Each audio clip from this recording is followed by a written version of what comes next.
어제 첫 출근에서는 내란 옹호와 관련한 입장 표명을 하지 않았던 이해훈 후보자. 오늘은 검은 옷을 입고 연신 고개를 숙이며 입장하자마자 곧바로 내란을 언급했습니다. 엄동설안에 내란 극복을 위해 애쓰신 모든 분들께 머리 숙여 사과드리기 위해서 오늘 내란은 민주주의를 파괴하는 불법적 행위입니다. 이전에는 내란의 실체를 제대로 파악하지 못했다고 말했습니다.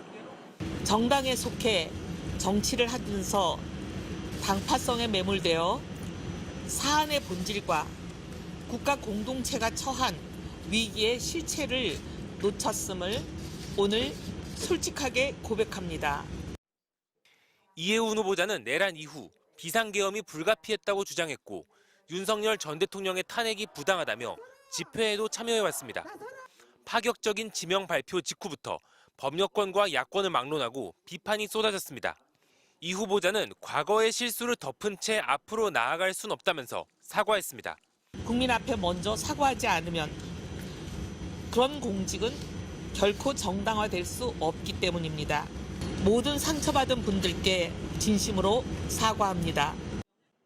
그러면서 계엄으로 촉발된 우리 사회 갈등과 분열을 청산하고 잘못된 과거와 단절하겠다고 덧붙였습니다. 이재명 대통령은 오늘 청와대에서 열린 첫 국무회의에서 이 논란을 의식한 듯 국민과 나라의 내일을 위해선 이념을 초월해 힘을 모아야 한다고 밝혔습니다. 다름을 서로 인정하고 나와 다른 사람들의 존재를 긍정해주고 의견이 다른 게 불편함이 아니라 시너지의 원천이다.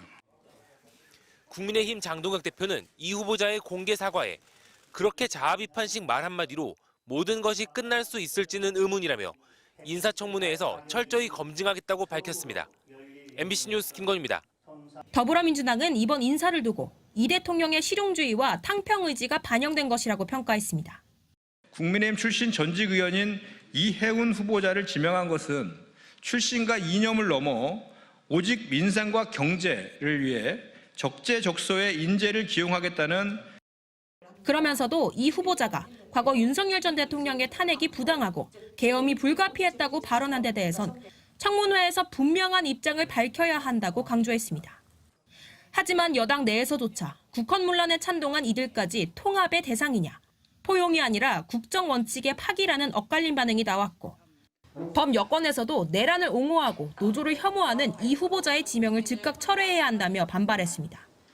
반면 이 후보자를 지명 즉시 제명 조치한 국민의힘은 자신의 영혼을 팔고 자리를 구걸한다. 청문회에 낙마하더라도 손해볼 것이 없는 이용만 하고 버려지는 카드라고 연일 비판을 쏟아냈습니다. 자신이 그동안 가지고 있던 가치도 철학도 버리고 동지들까지 버릴 수 있다는 것에 대해서 여러 참담한 마음입니다. 그러나 보수 진영인 개혁신당조차 지금은 이 후보자를 배신자로 몰 때가 아니라며 떠난 이유를 살펴야 한다면서 화살을 국민의힘에 돌렸습니다. 한편 이재명 대통령은 어제 참모진들과의 차담회에서 내란 등에 대해서는 본인이 단절의 의사를 좀 더 표명해야 하는 게 맞는 것 아니냐는 입장을 밝힌 것으로 전해졌습니다. MBC 뉴스 김세영입니다. 초대 기획예산처 장관 후보자로 이해훈 전 의원을 지명한 이재명 대통령의 선택은 정치권을 크게 흔들었습니다. 하루아침에 삼선 경력의 당협위원장을 제명하며 동지를 적으로 돌린 국민의힘은 개파를 막론하고 격앙된 분위기입니다. 이렇게 자기 이익을 위해서 이재명 정부에게 부역하게 되는 그런 자리에 응했다는 것은 말 그대로 우리 당과 또 국민들을 배신하는 그런 행위고 개인적인 이 부도덕함이 정말 정점에 달했다고 보고 대통령이나 청와대에서 이걸 무슨 탕평책 이야기하는데 잘 아시지만 탕평 인사는 이렇게 하는 게 아닙니다. 그러나 보수 일각에선 국민의힘이 이번에 크게 허점을 찔렸다는 해석도 나옵니다. 대통령이 야당 인사를 주요 공직 후보자로 지명하며 통합적인 국정의 의지를 드러내는데 정작 야당은 국정에 참여했을 뿐인 이 후보자를 제명한 게 지나치다는 겁니다. 나는 건 너무 옹졸하지 않나 이렇게 생각을 해요. 나는 뭐 이런 거를 계기로 해서 소위 정치적인 화합을 위한 하나의 계기로 삼을 수도 있는 건데 이거를 그냥 완전한 소위 잘못된 무슨 반발만 하는 그러한 모습을 보이는 것이 뭐 제1야당으로서의 유 후보자가 청문 과정에서 민주당과 국민의힘 양쪽으로부터 공격받을 수도 있지만 주요 공직의 보수 인사를 연수에 등용하는 이재명 대통령의 인사 전략은 뛰어나다는 평가도 나왔습니다. 이재명 대통령은 사실 엄청난 찬사를 받게 될 거고 가뜩이나 이념적으로나 지금 의석수로나 쪼그라들어 있는 국민의힘 같은 경우에는 어마어마한 타격을 입게 될 겁니다. 근데 저는 이런 식으로 보수 진영 인사들이 가져가는 거 전략적으로는 굉장히 뛰어난 일이라고 보거든요. 민주당에서는 대통령의 통합 인사를 평가하면서도 이 후보자의 내란 옹호 전력에 복잡한 속내도 내비치고 있습니다. 내란 청산이 주요 국정과제인 이재명 정부의 공직 후보자로선 논리적으로 맞지 않다는 고민입니다.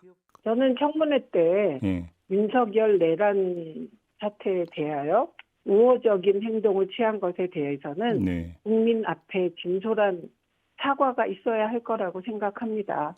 조국혁신당도 이 후보자 지명 발표 직후 윤석열에 대한 지금 입장이 뭐냐, 정부의 확장적 재정 기조에 동의하느냐고 질문하면서 이 답을 듣지 않고는 임명에 동의할 수 없다며 선을 그었습니다.